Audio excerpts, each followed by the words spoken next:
Ya estamos en vivo, doctor. Listo, gracias Melissa por el pase. Entonces, damos inicio a la clase.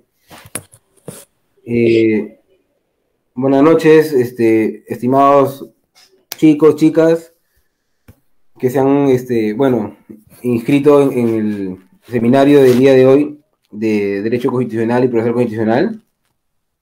Eh, Encantado de poder compartir estos minutos con ustedes, conversando sobre estos temas tan interesantes sobre Derecho Constitucional y Procesal Constitucional. Bueno, el tema que he traído para ustedes el día de hoy es el proceso de habeas corpus, ¿no? Que es un proceso muy importante y que reviste bastantes particularidades al interior de nuestro ordenamiento jurídico, que muchas veces no llegan a ser del todo conocidas, ¿no? Y que creo que todo abogado, ¿no? Y sobre todo un abogado interesado pues, en los temas del derecho constitucional debería poder estar en la capacidad de comprenderlos y manejarlos, ¿no? Esto es un poco lo que también tratamos en el diplomado de Derecho Constitucional y Procesal Constitucional del Instituto, ¿no? Junto con las demás, las demás garantías constitucionales que regulan nuestra Constitución, ¿no? Entonces, bueno, me presento brevemente. Mi nombre es Franco Aguilar Curay. Yo soy abogado por la Universidad Peruana de Ciencias Aplicadas, por la UPC, y cuento con más de 7 años de experiencia ejerciendo como abogado. Ok, bueno, sin más preámbulo, vamos a entrar de una vez en materia para poder tocar los temas que tenemos preparados para el día de hoy, ¿no? Entonces, como les dije, el tema que tenemos preparado para la clase de hoy es el proceso de habeas corpus. Entonces, antes de entrar a ver la regulación específica que está dispuesta para el habeas corpus, quiero hacer como una, disculpen, una pequeña introducción al tema, ¿no?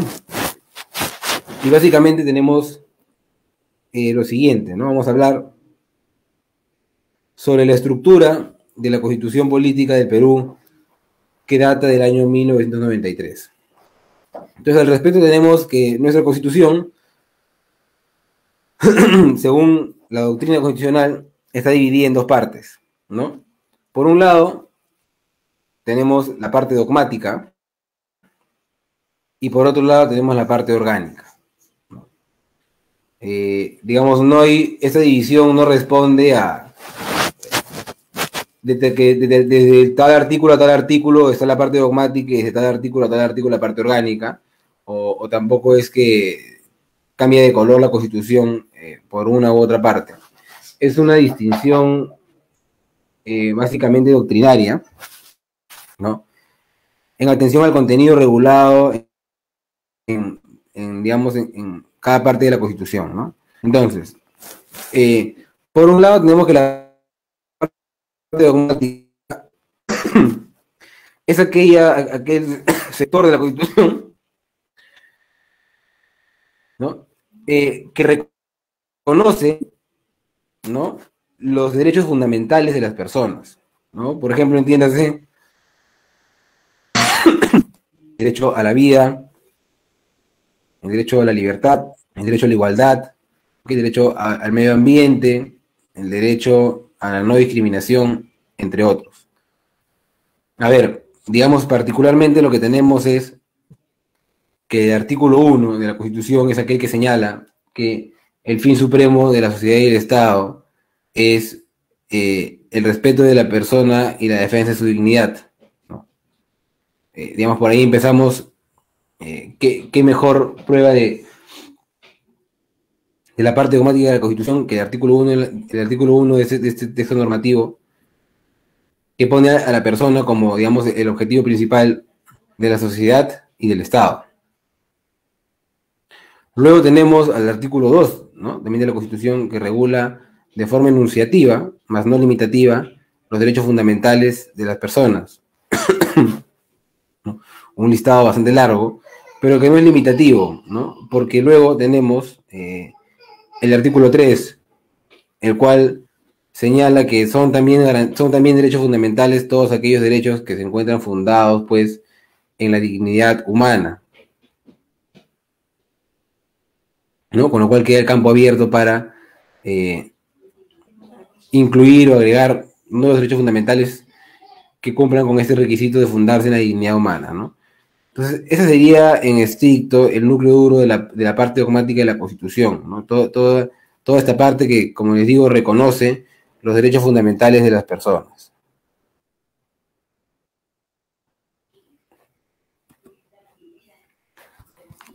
Luego, lo que tenemos es la parte orgánica de la Constitución, ¿no?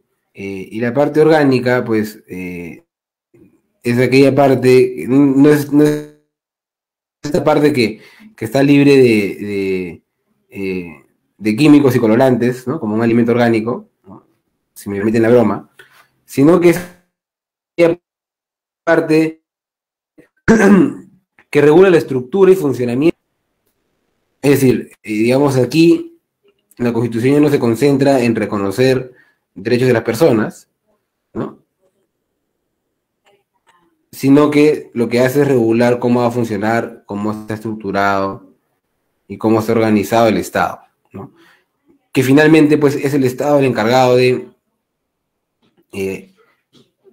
proteger y garantizar y reconocer los derechos fundamentales. Entonces, digamos, hay una estricta y una gran vinculación entre ambas partes de la Constitución, tanto la dogmática como la orgánica.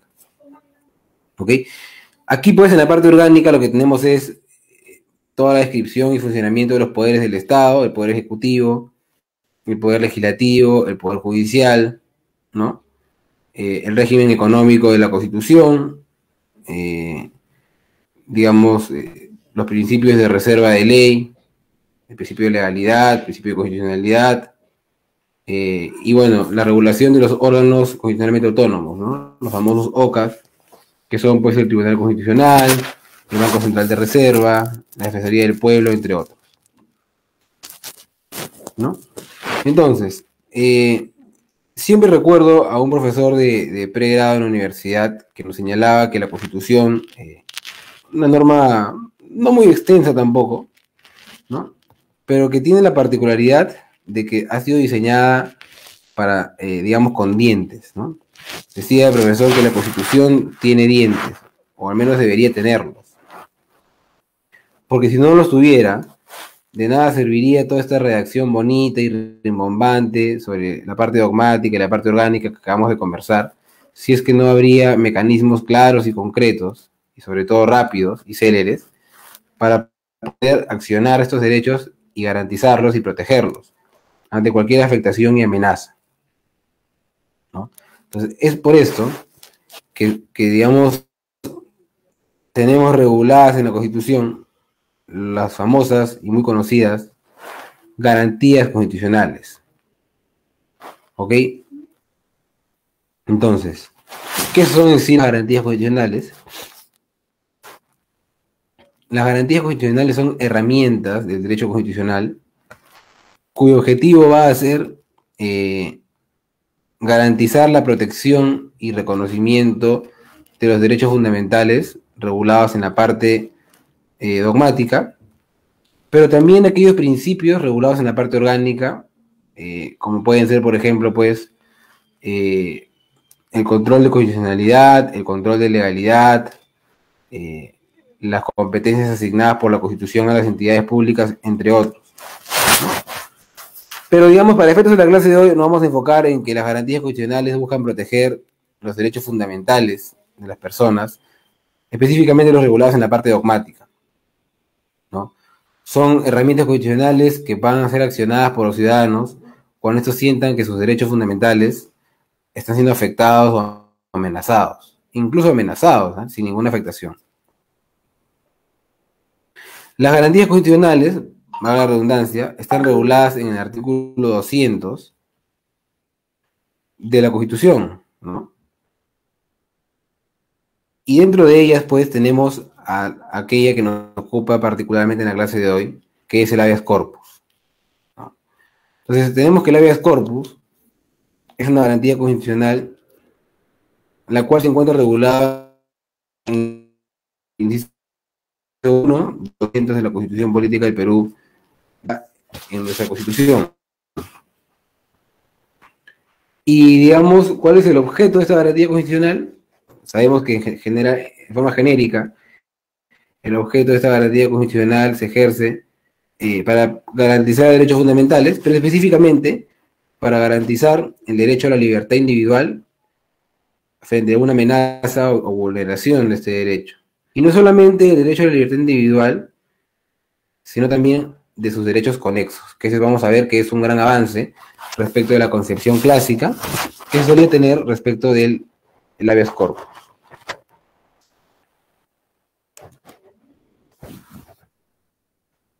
¿Ok? Seguimos entonces. Justamente sobre lo que les comentaba, ¿no?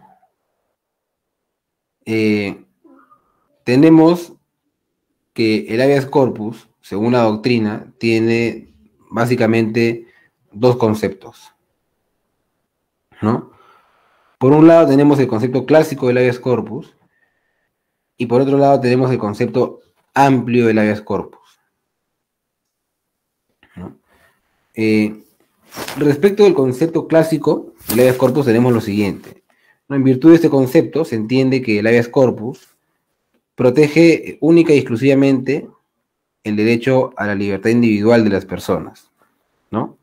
Solamente la libertad individual, ese derecho fundamental reconocido, digamos, únicamente, ¿no? El concepto clásico tiene su sustento en lo que la tradición jurídica del derecho civil conocido como el jus movendi, ¿no? Es decir, el poder de moverse, ¿no? La facultad de moverse. O lo que la tradición jurídica anglosajona conocía como el power of locomotion, que también vendría a ser el poder de desplazarse, de moverse, ¿no?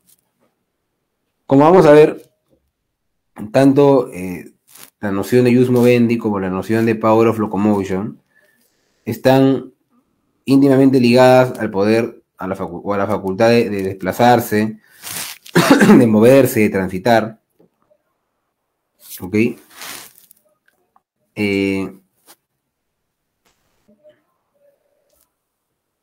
Teniendo pues con esto una concepción bastante restringida de lo que puede proteger el habeas corpus, de lo que puede ser la libertad individual, ¿no? Y ya vamos a ver más adelante o en un momento por qué. Y por su parte tenemos también el concepto ya amplio del habeas corpus, que es un concepto no solamente más amplio, sino también más moderno, ¿no? En virtud del cual se entiende que el habeas corpus protege, sí, efectivamente, el derecho a la libertad individual de las personas, pero también los derechos conexos a dicho derecho fundamental, ¿no? Ese es el gran avance de la doctrina en materia de habeas corpus, ¿no? Y en general de la legislación. Es la protección también de los derechos conexos a la libertad individual. ¿Y por qué, chicos, se da este avance? Porque se entendió que protegiendo únicamente el poder o la facultad de desplazarse, de moverse, de transitar, no se estaba dando una protección integral al derecho de la libertad individual. Se entendió, el legislador y la doctrina constitucional, que la libertad individual tenía un contenido más amplio que solamente la facultad de poder de moverse, transitar o desplazarse.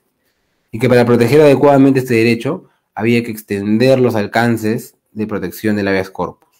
Y es por ello que se da este avance en cuanto a los derechos que protege esta garantía constitucional, ¿no?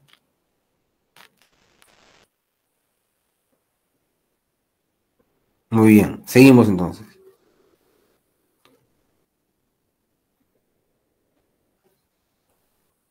Hasta aquí quisiera saber si hay alguna pregunta, si alguien tiene alguna duda.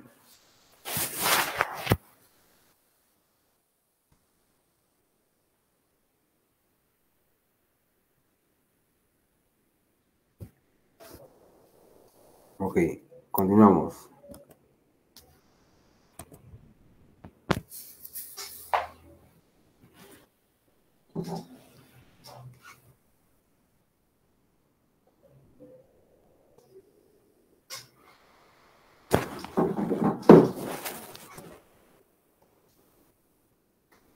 Entonces, tenemos ahora que el Tribunal Constitucional,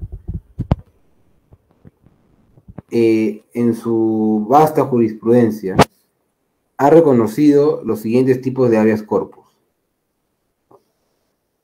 los cuales vamos a repasar a continuación.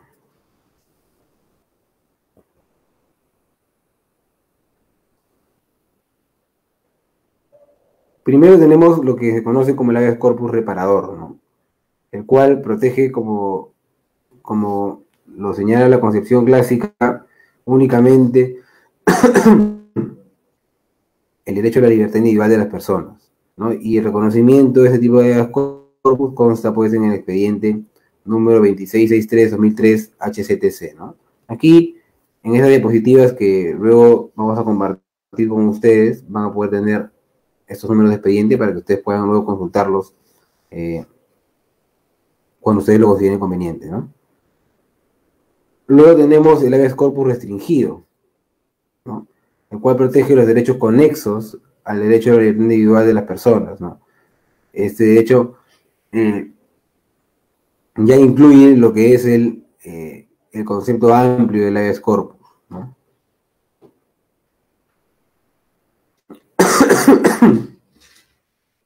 Por otro lado, tenemos lo que es el habeas corpus correctivo, ¿no? El cual protege las afectaciones o amenazas, ¿no? Acá notemos que se incluye ya en este habeas corpus un agregado importantísimo, ¿no? Que es las amenazas, no solamente las afectaciones, sino también las amenazas, obviamente amenazas legítimas y ciertas, ¿no? Y que se den contra el derecho a la vida, la integridad física o psicológica, o el derecho a la salud de las personas, ¿no?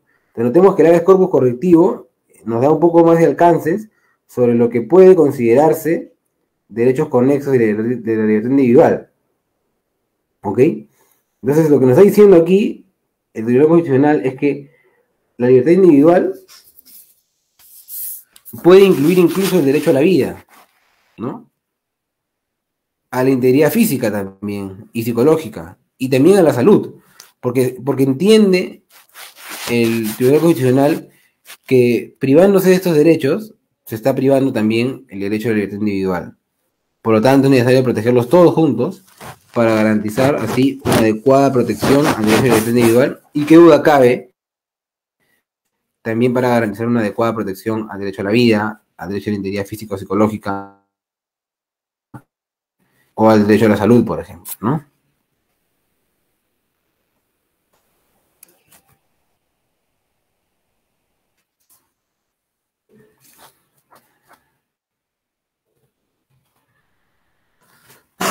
Luego tenemos el habeas corpus preventivo, ¿no? Que protege, bueno, las amenazas al derecho a la libertad individual y a sus derechos conexos. Un poco, este tipo de habeas corpus es bastante similar al correctivo, pero sí, quizás se centra con más énfasis incluso en las amenazas que en las afectaciones, ¿no?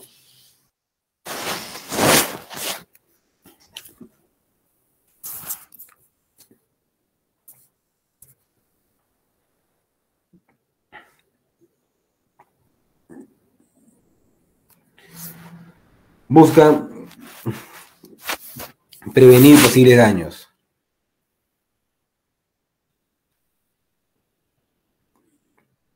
Ahora, tenemos también el habeas corpus traslativo, el cual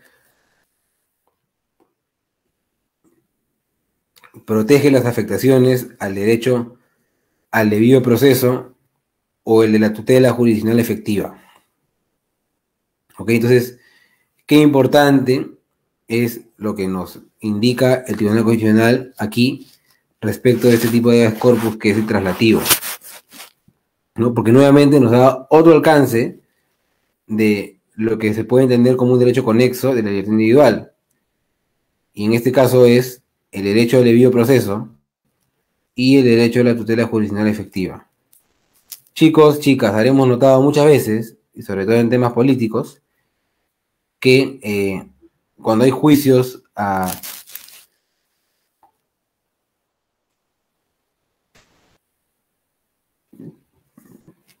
contra políticos, por ejemplo, ¿no? Se ve que los abogados interponen habeas corpus para cuando consideren que está habiendo una afectación al derecho al debido proceso o al derecho a la tutela jurisdiccional efectiva, ¿no? Entonces, digamos, en estricto, y por lógica, el derecho al debido proceso o a la tutela jurisdiccional efectiva no son derechos que protegen el libre tránsito,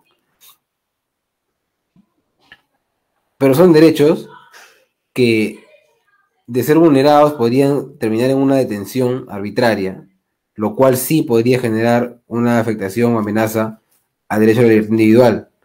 Por ello es tan importante proteger estos dos derechos para garantizar indirectamente la protección del derecho a la libertad individual. Recordemos brevemente en qué consisten estos dos derechos tan importantes para el juzgamiento de las personas, y que son el derecho al debido proceso, que consiste en ser juzgado en virtud de un proceso con reglas claras, donde, digamos, a las partes se les permita, o a las personas que están siendo juzgadas se les permita ejercer su derecho de defensa, se les permita comparecer con un abogado, se notifique de todas las decisiones judiciales y que haya, digamos, decisiones motivadas en derecho, ¿no? De esa manera se evita la arbitrariedad y se evita el abuso del derecho por parte del órgano jurisdiccional. Y recordemos incluso que el debido proceso aplica para cualquier tipo de proceso judicial, sea civil, penal, constitucional, laboral, comercial, incluso para los procedimientos administrativos. Tenemos ahí la adaptación, que es el debido procedimiento administrativo, y en general para cualquier proceso, ya sea incluso privado. Y luego tenemos la tutela jurisdiccional efectiva, la cual consiste básicamente, y disculpen la coloquialidad, en la facultad de las personas de poder tocar la puerta del juzgado y pedir la atención inmediata del órgano jurisdiccional para la resolución de un conflicto, controversia o incertidumbre con relevancia jurídica. ¿Ok? Entonces, como he venido diciendo, es a través de la protección de estos dos derechos que el Estado garantiza que no haya detenciones o juzgamientos que podrían perjudicar la libertad individual de las personas.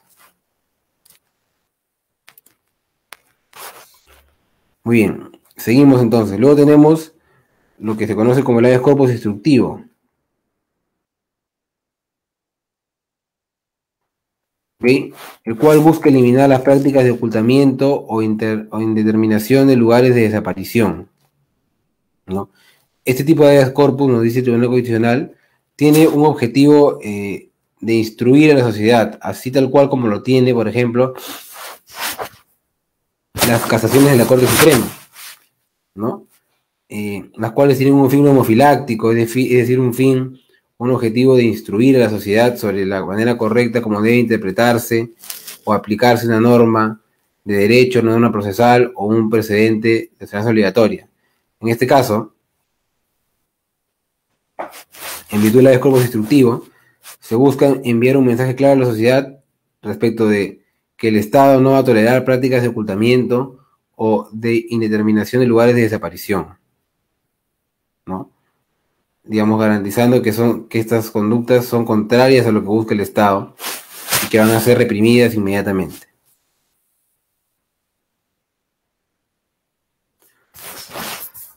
Hasta aquí quisiera saber si hay alguna duda.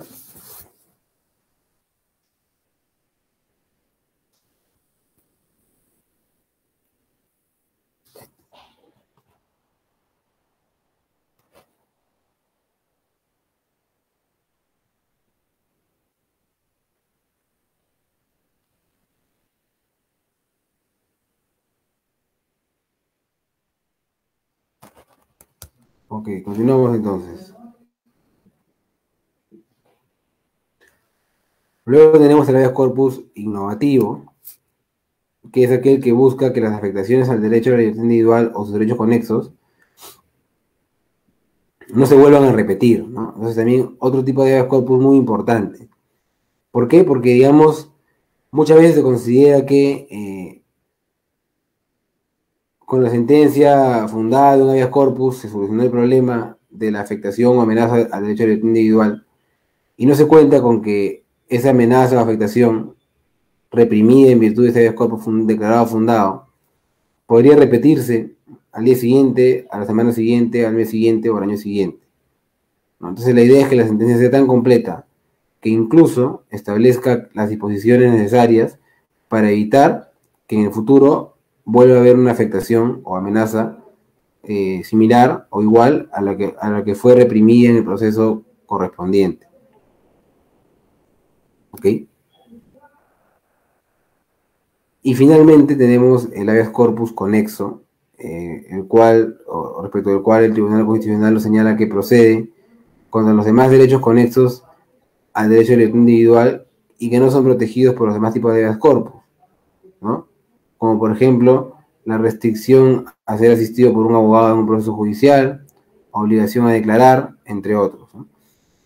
Digamos, básicamente, y acá yo tengo una opinión distinta a lo que dice el Tribunal Constitucional, considero que el habeas corpus conexo tiene mucho que ver con el habeas corpus traslativo, que es aquel que protege el derecho al debido proceso y a la tutela judicial efectiva, porque finalmente la, la restricción de ser asistido por un abogado en un proceso judicial, la obligación de declarar contra la voluntad, entre otros, son aspectos que forman parte, pues, de las garantías del debido proceso y de la tutela judicial efectiva, y que justamente son protegidas ya por el habeas corpus traslativo, ¿no? Pero igual, digamos, también vale este habeas corpus conexo porque finalmente hemos dicho que el habeas corpus protege derechos, digamos, no solamente el derecho a la libertad individual, entendido estrictamente como el derecho para poder moverse, desplazarse, transitar, sino todos los derechos conexos que podrían afectar directo o indirectamente, o incluso amenazar directo o indirectamente este derecho fundamental. Con lo cual es importante tener, pues, una concepción amplia de los derechos conexos, del derecho a la libertad individual, ¿no?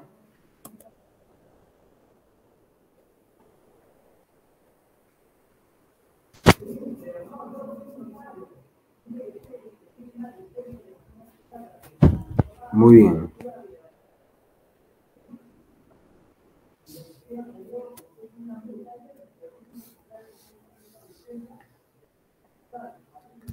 Ok. Ahora, entonces, habiendo hecho esta ya la introducción sobre las partes de la Constitución y cuál es la importancia de las garantías constitucionales en el marco de la defensa de los derechos constitucionales, para qué sirven las garantías constitucionales y específicamente de qué va el habeas corpus, que es la garantía constitucional que estamos estudiando en la clase de hoy. Y luego también he visto los tipos de habeas corpus reconocidos por el Tribunal Constitucional. Vamos a ver ya la regulación específica del habeas corpus en nuestro ordenamiento jurídico. Y tenemos al respecto lo siguiente, ¿no? Que en nuestro país el habeas corpus se encuentra regulado por la ley 28237, que es, pues, el Código Procesal Constitucional, ¿no? Específicamente, el artículo 25 del Código Procesal Constitucional regula que el proceso de habeas corpus procede cuando ocurra la amenaza o afectación a los derechos regulados en el referido artículo. ¿Ok?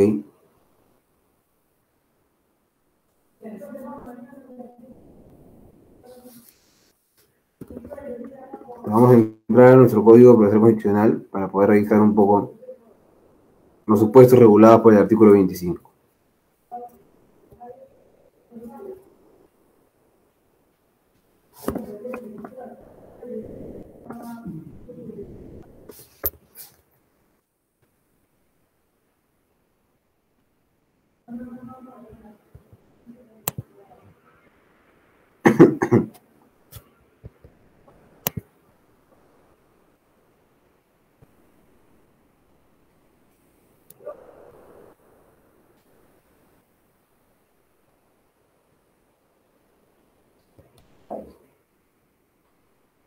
Muy bien, entonces tenemos lo siguiente, ¿no?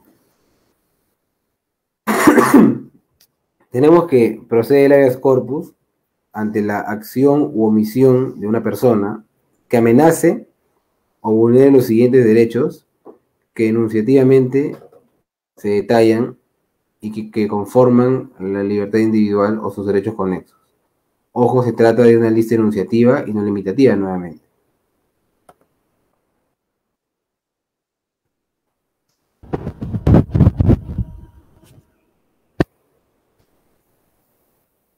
Muy bien, entonces tenemos cuando se ve afectada o vulnerada la integridad personal y el derecho a no ser sometido a tortura, tratos inhumanos o humillantes, ni violentado para obtener declaraciones, el derecho a no ser obligado a prestar juramento, ni compelido a declarar o reconocer culpabilidad contra sí mismo, contra su cónyuge o sus parientes dentro del cuarto grado de consanguinidad o segundo de afinidad, el derecho a no ser exiliado o desterrado o confinado sino por sentencia firme, el derecho a no ser expatriado ni separado del lugar de residencia sino por mandato judicial o por aplicación de la ley de extranjería. ¿Okay? El derecho del extranjero a quien se ha conseguido asilo político de no ser expulsado al país cuyo gobierno lo persigue, o en ningún caso si peligrase su libertad o seguridad por el hecho de ser expulsado. El derecho de los nacionales o los extranjeros residentes a ingresar, transitar o salir del territorio nacional, salvo que haya un mandato judicial o aplicación de la ley de extranjería o de sanidad. El derecho a no ser retenido sino por mandato escrito y motivado por el juez o por las autoridades policiales en caso de flagrante delito, o si ha sido detenido, a ser puesto dentro de las 24 horas o en el término de la distancia a disposición del juzgado que corresponda, de acuerdo con lo señalado en la Constitución Política del Perú. El derecho a decidir voluntariamente prestar servicio militar conforme a la ley de la materia, el derecho a no ser retenido por deudas, el derecho a no ser privado del documento nacional de identidad, así como a obtener el pasaporte o su renovación dentro o fuera de la República, el derecho a no ser incomunicado, sino en los casos establecidos por el literal G del inciso 24 del artículo 2 de la Constitución, el derecho a ser asistido por un abogado defensor libremente elegido desde que sea citado o detenido por la autoridad policial u otra sin excepción, el derecho a retirar la vigilancia del domicilio y a suspender el seguimiento policial cuando resulten arbitrarios o injustificados. ¿Okay? El derecho también a la excarcelación de un procesado o condenado cuya libertad haya sido declarada por el juez. El derecho a que se observe el trámite correspondiente cuando se trate de procedimiento o detención de las personas señalado en la Constitución. El derecho a no ser objeto de una desaparición forzada. El derecho del detenido o recluso a no ser objeto de un tratamiento carente de razonabilidad y proporcionalidad respecto de la forma y condiciones en que cumple el mandato de detención o la pena. Y también tenemos el habeas corpus en defensa de los derechos constitucionales conexos a la libertad individual, especialmente cuando se trata del debido proceso y la inviolabilidad del domicilio. ¿No? Entonces, brevemente, hemos básicamente leído los derechos por los cuales procede el habeas corpus.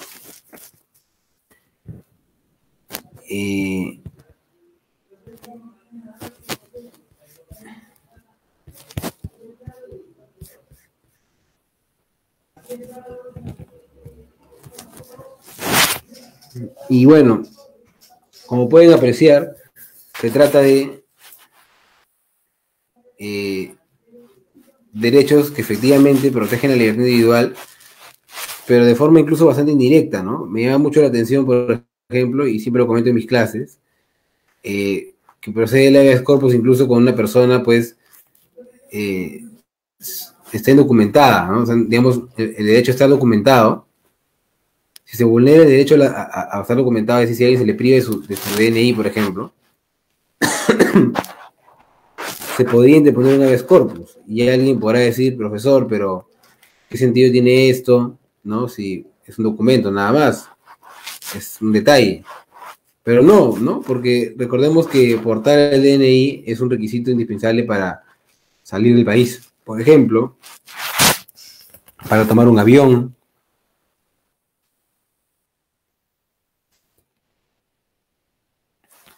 para hacer algún tipo de trámite, entre otros. Entonces, notemos cómo no tener un documento de identidad podría privar a una persona de ejercer su derecho a la libertad individual.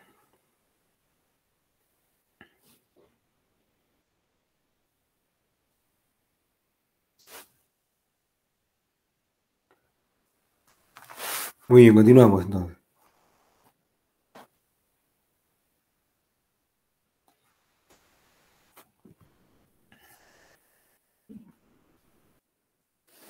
Entonces vamos a ver ahora el procedimiento que se sigue en un proceso de habeas corpus, ¿no?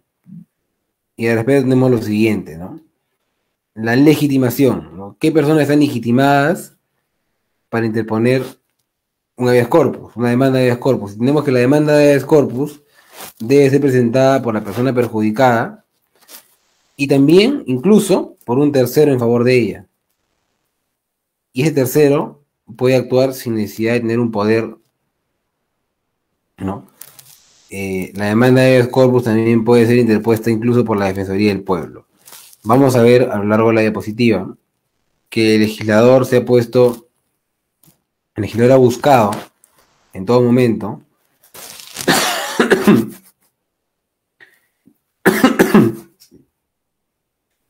que el proceso de habeas corpus sea lo más rápido y célere posible, y lo ha desprovisto de prácticamente cualquier tipo de formalidad, porque se entiende que el derecho protegido por el habeas corpus es un derecho que requiere, digamos, tutela inmediata del Estado. Y colocar plazos largos, colocar formalidades extensas, haría pues que no tenga ningún sentido ya lo que resuelva un juez al respecto, porque se podría haber producido ya un daño irreparable. En general, vamos a ver que en la justicia constitucional lo que se busca es que los procesos sean lo más rápido posibles, ¿no? Para lograr una tutela inmediata, a lo que la doctrina llama la justicia constitucional, ¿no? Entonces vemos que la demanda la puede presentar cualquier persona afectada, amenazada, a cualquier persona que, digamos, cuyo derecho a la libertad individual o sus derechos conexos han sido amenazados o afectados, o incluso un tercero a favor de ella, sin contar con poder, y también la Defensoría del Pueblo. No hay una legitimidad especial, ni activa ni pasiva, ¿no? Como por ejemplo, en la acción de cumplimiento, que es otra garantía constitucional que estudiamos en el diplomado de constitucional y procesal constitucional, digamos, la legitimación pasiva sí tiene una condición especial que consiste pues en ser funcionario o autoridad pública. En el habeas corpus no. Ok, seguimos entonces. Tenemos ahora lo que es la formalidad de la demanda del habeas corpus. Y al respecto tenemos lo siguiente, ¿no? La demanda de habeas corpus, ¿no? Nuevamente otra facilidad, no requiere tener firma de abogado. No se tiene que pagar ninguna tasa judicial ni cumplir con ninguna otra formalidad, ¿no? Recordemos y notemos cómo se ha desprovisto de formalidades en la medida de lo posible al proceso de habeas corpus para garantizar su celeridad justamente.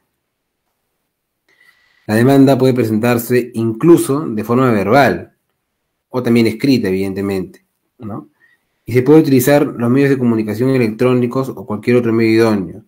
Se podría presentar la demanda de habeas corpus incluso por correo electrónico, ¿no? Hasta quizás por un WhatsApp, ¿no? Nunca lo he visto, pero la norma no lo impide tampoco. Si permite de forma verbal. Ahora, cuando la demanda de habeas corpus se presenta de forma verbal, se debe levantar un acta ante el juez o secretario, en la cual se debe realizar una breve descripción de los hechos, ¿no? Porque claro, tiene que haber un registro. Pero, digamos, no es un impedimento para que la demanda de habeas corpus se presente de forma verbal. Hasta aquí quisiera saber si hay alguna pregunta.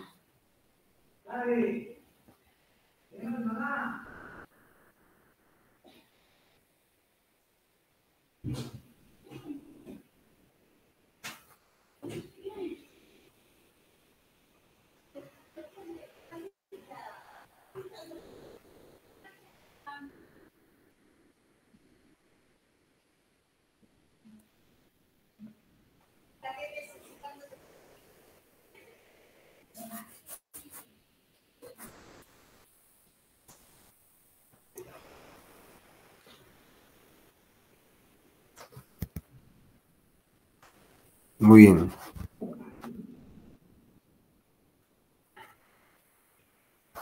Seguimos entonces.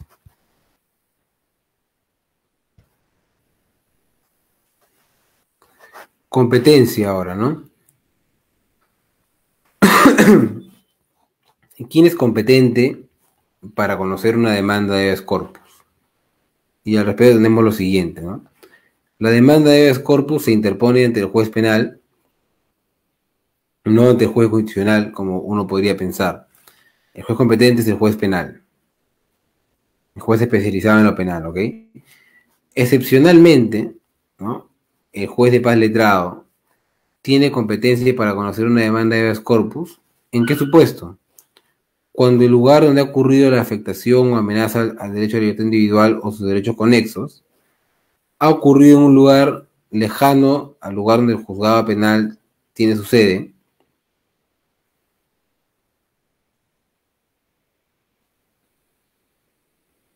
y por lo tanto, pues, digamos, por un tema de economía procesal y por un tema de atender inmediatamente el habeas corpus, sería muy complicada las actuaciones procesales eh, por el traslado del juez para poder verificar los hechos, porque vamos a ver más adelante que el juez tiene que trasladarse inmediatamente al lugar de los hechos y tiene plazos muy cortos para hacerlo y para resolver. Con lo cual es por esto que se optaba por la fórmula que en aquellos casos donde los hechos han ocurrido en un lugar lejano al lugar donde tiene la sede el juzgado penal ante el cual se interpuso la demanda, el juzgado de paz letrado pues asume competencia de forma excepcional.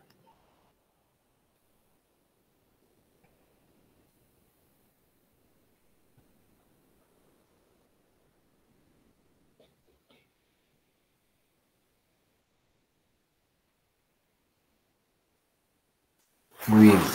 Ahora, vamos a ver el trámite de proceso de habeas corpus, pero ahora específicamente cuando se trata de un caso de detención arbitraria, ¿no? Que es uno de los supuestos especiales respecto de los cuales procede el habeas corpus. Entonces, tenemos, en caso de la afectación al derecho de libertad individual o sus derechos conexos, se deba a una detención arbitraria, el juez deberá proceder de inmediato, pudiendo constituirse en el lugar donde han ocurrido los hechos. ¿Ok? Siempre la respuesta del órgano jurisdiccional va a ser inmediata. Y va a ser inmediata incluso con un desplazamiento al lugar de los hechos para constatar qué es lo que ha ocurrido.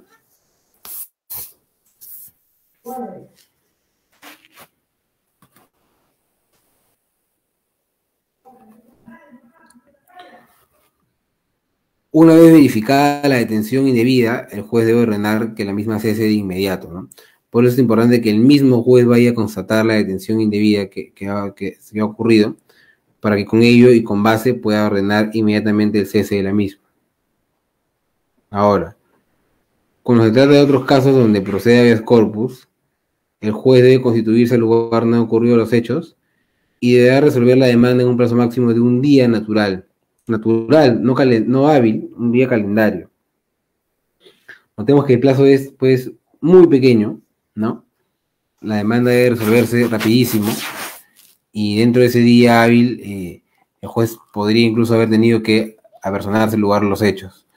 Por ello es que, y cobra mayor sentido, la competencia excepcional del juzgado de paz letrado, cuando los hechos han ocurrido en un lugar muy lejano a donde el juzgado penal, donde se interpuso la demanda, tiene su sede.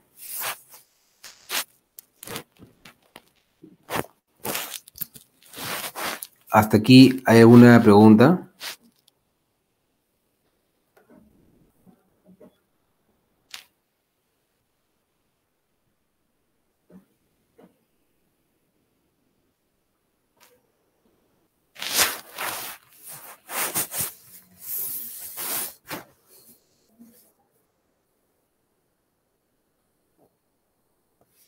Muy bien, seguimos entonces.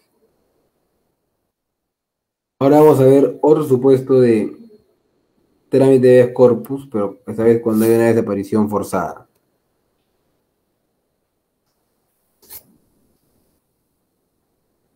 ¿no? Que es otro supuesto especial respecto al cual procede el habeas corpus. ¿no? Entonces, en este caso, si es que no hay suficientes datos, el juez deberá tomar las medidas necesarias para hallar a la persona desaparecida, las cuales podrán incluir incluso comisionar a los jueces del lugar donde se presuma que la persona agraviada pueda estar retenida para que cese inmediatamente dicha detención, ¿no? Entonces, notemos cómo hay se acciona todo el aparato judicial para lograr una respuesta inmediata que busque cesar la afectación o amenaza al derecho individual. Incluso se puede comisionar a jueces de otros sectores, en este caso los sectores donde se presuma que la persona agraviada ha sido detenida, para solicitar que cese inmediatamente esta detención indebida. ¿Ok? Asimismo, también se debe dar aviso al Ministerio Público para que inicie las investigaciones correspondientes. Me detengo un momento aquí. ¿Por qué? Porque, digamos, no necesariamente, pero quizás en la mayoría de los casos ocurre que una vulneración al derecho de libertad individual, como puede ser una detención indebida o una desaparición forzada, pueden generar también o pueden involucrar la comisión de un delito. Por lo tanto, debe darse aviso al Ministerio Público para que proceda según sus competencias como titular de la acción penal en nuestro país. Ahora, la actuación del Ministerio Público no va a entorpecer ni retrasar el trámite del Ministerio del Habeas Corpus, que recordemos es mucho más rápido que la investigación penal, ¿no? Pero se le avisa para que inicie con las investigaciones correspondientes. Si la agresión se imputa a un miembro de la Policía Nacional del Perú o de las Fuerzas Armadas del Perú, se debe ordenar al superior jerárquico del presunto agresor que informe en el plazo máximo de 24 horas sobre la veracidad de la afectación y proporcione los datos de la persona que ordenó la detención, ¿no?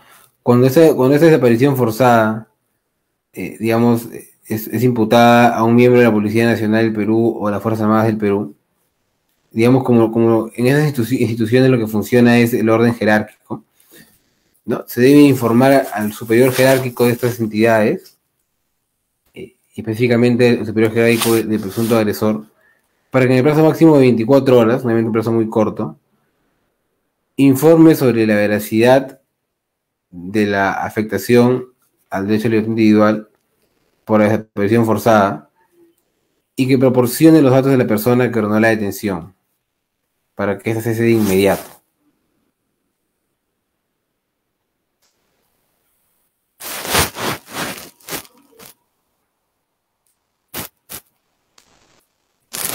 Ok, muy bien. Hasta aquí quisiera saber si es que hay alguna pregunta.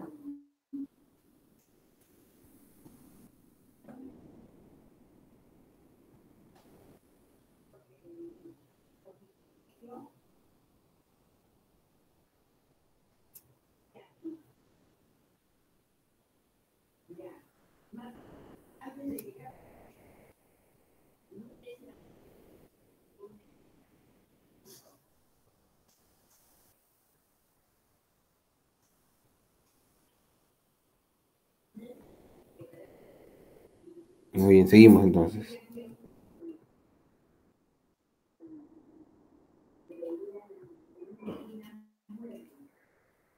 Ahora vamos a ver lo que son las normas especiales que resultan aplicables al procedimiento de habeas corpus, ¿no? Entonces tenemos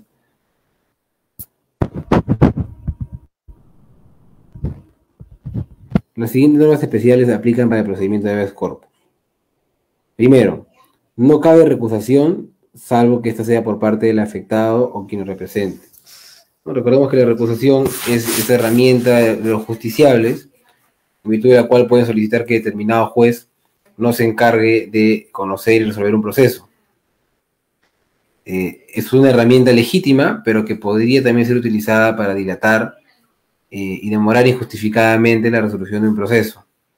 Por ello, en el habeas corpus se ha suprimido este derecho para evitar que el demandado lo utilice como un arma dilatoria, y siendo que solamente podrá ser utilizada la recusación por el afectado, es decir, por el demandante, o por la persona que lo represente. ¿no? Porque se entiende pues que el demandante o su representante no va a utilizar la reposición como una herramienta dilatoria, sino para protegerse más bien de que se trate de un juez respecto del cual podría haber algún tipo de conflicto de interés, ¿no? Ahora, no caben excusas de los jueces ni de los secretarios, es decir, no pueden inhibirse, ¿no? Podrían inhibirse, conocer el proceso y con ello retrasar toda el accionar del órgano jurisdiccional para dar una justicia inmediata y que cese de forma inmediata la afectación o amenaza al derecho individual. Los jueces deberán habilitar día y hora para la realización de las actuaciones procesales, ¿no? Según los plazos también indicados en el Código Procesal Constitucional, ¿ok? Se debe indicar el día y la hora para las acciones procesales que pueden ser, pues, apersonarse el lugar de los hechos, comisionar inspecciones por parte de otros sedes judiciales, entre otros. No interviene el Ministerio Público, digamos, para efectos de alguna opinión vinculante o relevante. Simplemente se le informa para que proceda con sus investigaciones en caso el habeas corpus, en caso de la conducta que genera la afectación o amenaza que el habeas corpus también haya generado o implique un delito, ¿no? Como ya lo explicamos anteriormente. Ahora, se pueden presentar documentos como medios probatorios, los cuales van a ser evaluados por el juez en cualquier estado del proceso, a diferencia de lo que ocurre en otros procesos, por ejemplo, en los procesos civiles, donde las etapas, recordemos, del proceso son preclusivas, es decir, se cierran y no vuelven a abrirse, ¿no? Recordemos que un proceso judicial, por ejemplo, de conocimiento, tiene 5 etapas, ¿no? La etapa postulatoria, que es aquella etapa donde las partes ofrecen sus argumentos de hecho y de derecho, donde las partes ofrecen los medios probatorios que van a actuar en la etapa probatoria. Luego tenemos la etapa probatoria, que es donde se actúan los medios probatorios, que pueden ser declaración de parte, declaración de testigos, peritajes, exhibición y reconocimiento de documentos, inspecciones judiciales, entre otros. Luego tenemos la etapa resolutiva, donde se emite la sentencia de primera instancia, ¿no? Que resuelve el proceso, declarando fundada o infundada la demanda, ya sea de forma total o en parte. Luego tenemos la etapa impugnativa, donde se impugna esa sentencia de primera instancia, mediante los recursos o medios impugnatorios habilitados por el ordenamiento jurídico. Y luego tenemos, pues, la etapa ejecutiva, en virtud de la cual se ejecuta ya la decisión del proceso que ha quedado consentida porque no sé, o porque ya sea que, digamos que quedó consentida porque no se interpuso ningún medio probatorio contra ella, o habiéndose interpuesto, estos ya fueron resueltos por la máxima instancia, ¿no? Con lo cual ha quedado consentida la decisión y adquirió la calidad de cosa juzgada. Recordemos que, digamos, la instancia de proceso judicial es plural, es doble instancia, y el recurso de casación es un recurso extraordinario, ¿no? Pero finalmente, por último, la Corte Suprema es la que agota la instancia judicial en nuestro país, y con ello ya había adquirido la calidad de cosa juzgada, salvo excepcionalmente el recurso de agravio constitucional que vamos a ver al final de la clase. Pero bueno, no me desvío más. El tema es que las etapas son preclusivas. Eso quiere decir que cuando se cierra una etapa, todo aquello que se podía hacer en esa etapa ya no se podrá hacer en las demás etapas, salvo excepciones.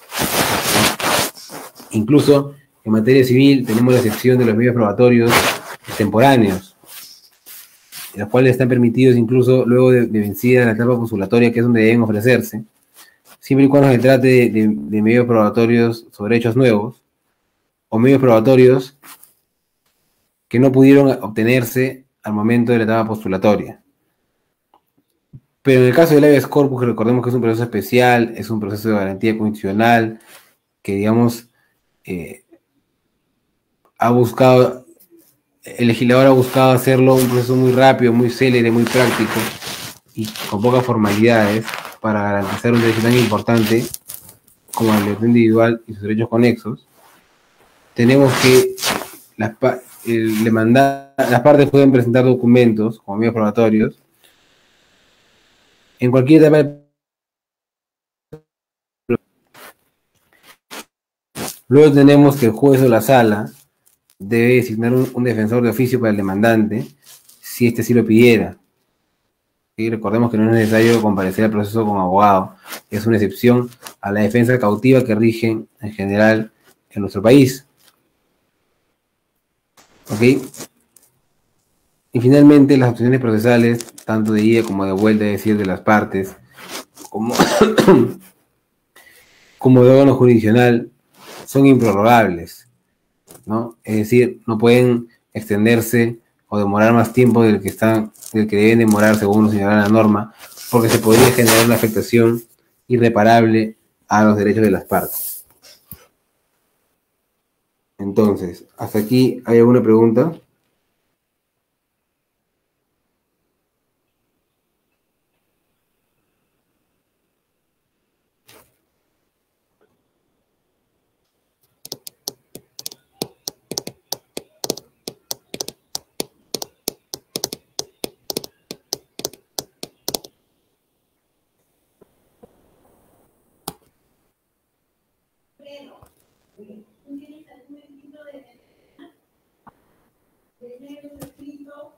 Muy bien, continuamos entonces. Ahora, ¿cuál es el contenido de una sentencia fundada en el marco de un proceso de habeas corpus? Y tenemos lo siguiente, ¿no? Una sentencia fundada en el marco de un proceso de habeas corpus debe ordenar como mínimo lo siguiente. Primero, la puesta en libertad inmediata de la persona que ha sido privada arbitrariamente de dicho derecho. Luego que eventualmente que continúe la privación de libertad en caso corresponda bajo las disposiciones legales vigentes, o se podrá ordenar que la privación de libertad continúe en otro establecimiento o bajo custodia de personas distintas. Que la persona privada de libertad sea puesta inmediatamente a disposición del juez competente si la agresión de la libertad individual se produjo por haber transcurrido el plazo máximo para la detención, que recordemos que es de 24 horas. Una persona no puede estar detenida más de 24 horas sin haber sido puesta a disposición del juez para que determine su situación jurídica. ¿Ok? Y finalmente, se debe ordenar que cese el agravio producido, disponiendo incluso también las medidas para evitar que el acto vuelva a repetirse, tal cual como vimos en el habeas corpus innovativo, ¿no? Que no basta con poner fin a las afectaciones, sino también hay que tomar las medidas necesarias para que éstas no vuelvan a repetirse y no puedan seguir ocasionando daños o afectaciones o amenazas a las partes, a las personas en general.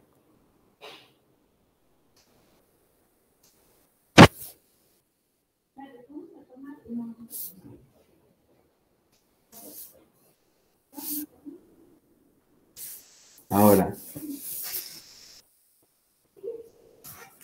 ¿cómo es la apelación de una sentencia en el marco de un proceso de habeas corpus? ¿No? Recordemos, ¿no?, que estamos ante un tipo de proceso que ha buscado a toda costa respecto del cual el legislador ha buscado a toda costa hacerlo un proceso célere, un proceso rápido, un proceso con pocas formalidades, para evitar que demore mucho y evitar que cuando hay una decisión del órgano jurisdiccional sea demasiado tarde y se haya ocasionado un daño irreparable a la víctima.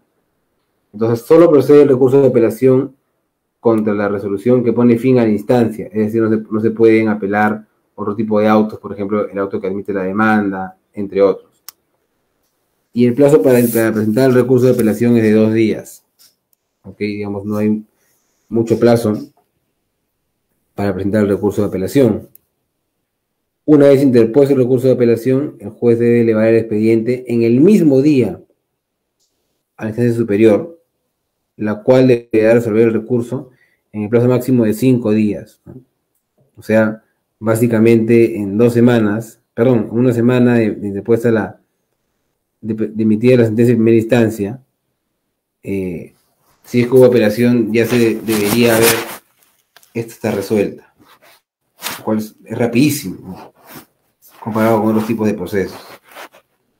Ahora, en la vista de la causa, los abogados de las partes pueden informar.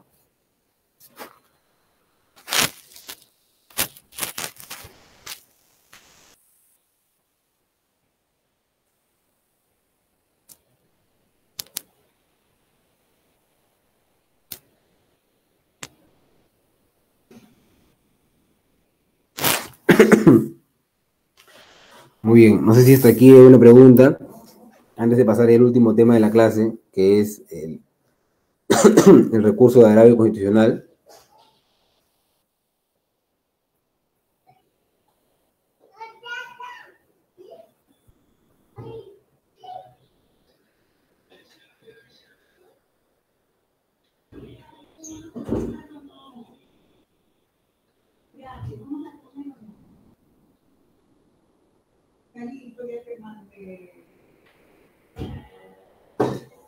Muy bien, seguimos entonces. Entonces vamos a ir a la última lámina de la diapositiva de hoy, que es un tema extra, ¿no? Que no está necesariamente vinculado con el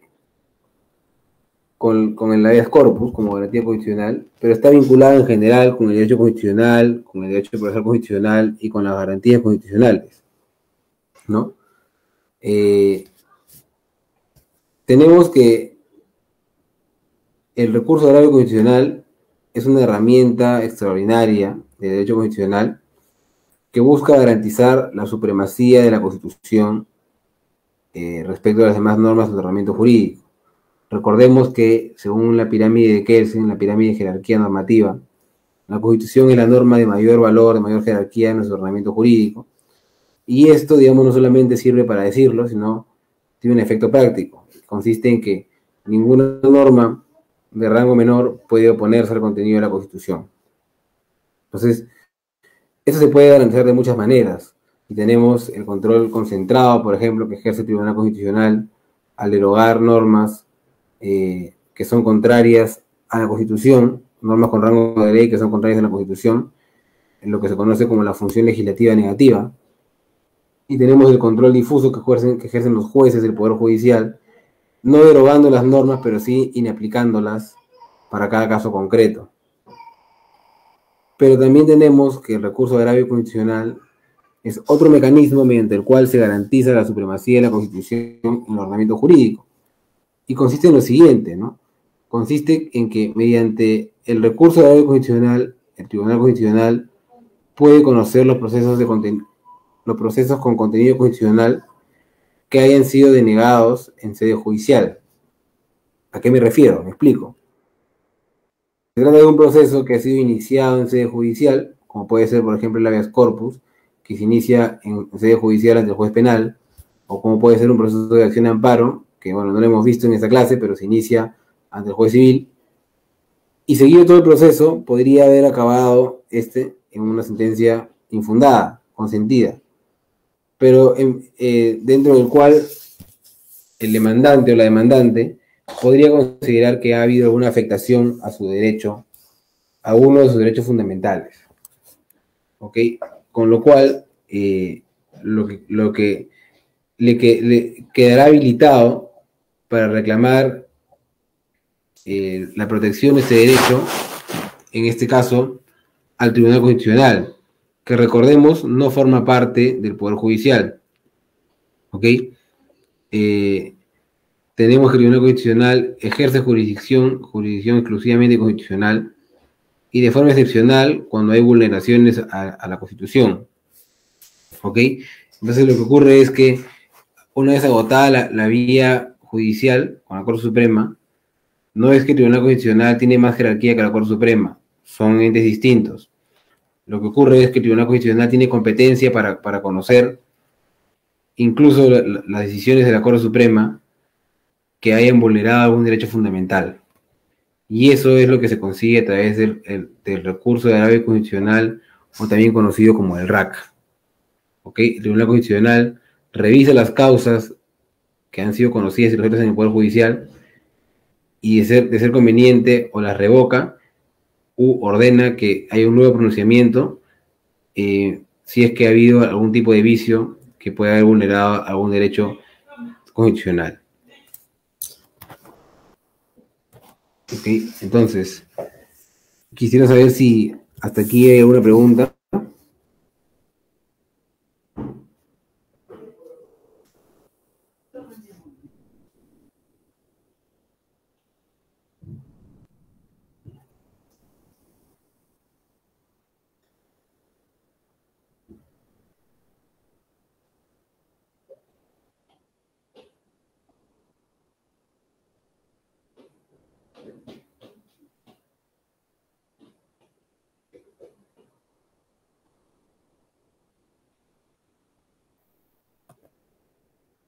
Muy bien. Entonces, eso es todo lo que estaba preparado para la clase de hoy, chicos, chicas. Ha sido un enorme gusto haber podido compartir con ustedes este tema del habeas corpus. Espero que haya sido de su agrado la clase y de su interés. Espero que juntos hayamos podido conocer un poco más sobre esa garantía constitucional tan importante y, como les comenté, muchos abogados no conocen completamente su contenido y creo que debería ser así. Y bueno, conmigo será hasta la próxima oportunidad. Espero encontrarnos en un próximo seminario o de repente en el diplomado de Derecho Constitucional y Procesal Constitucional que dicto. Y bueno, espero que tengan un buen fin de semana y mañana que todos cumplamos con nuestro deber cívico de las elecciones. Cuídense mucho y nos estamos viendo pronto.